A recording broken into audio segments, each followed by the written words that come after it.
Recording studio Madhubani.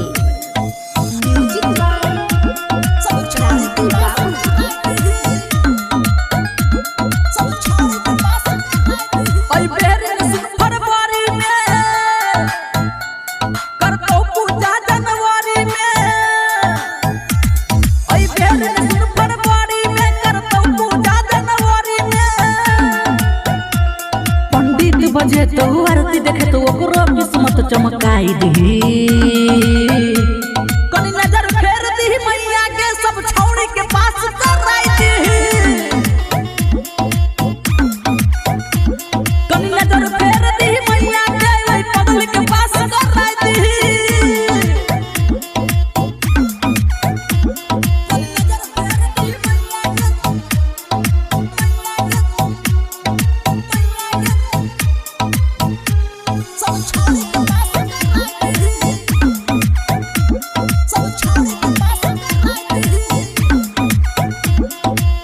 कहनी उपकार माँ ओकरो पकड़ई रहे छे टेंशन में दिन रात पढ़ई गए तखना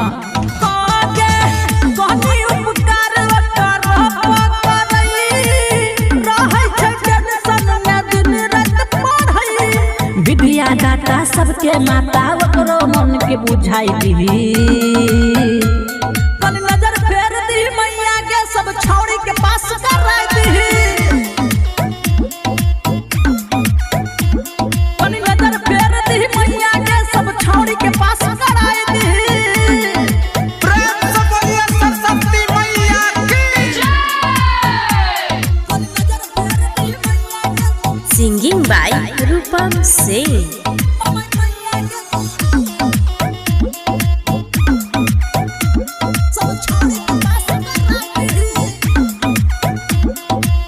तोहरा सकरो बिनती राइटर अजीत तोहरा सुना रूपम गाइब गाइब गीत दोई में सुनो तोहरा सकरो बिनती राइटर अजीत रूपम सुना तोहरा गाइब गाइब गीत। साथ में मोहन सबके छै मन जिंदगी में फूल खिलाई दी।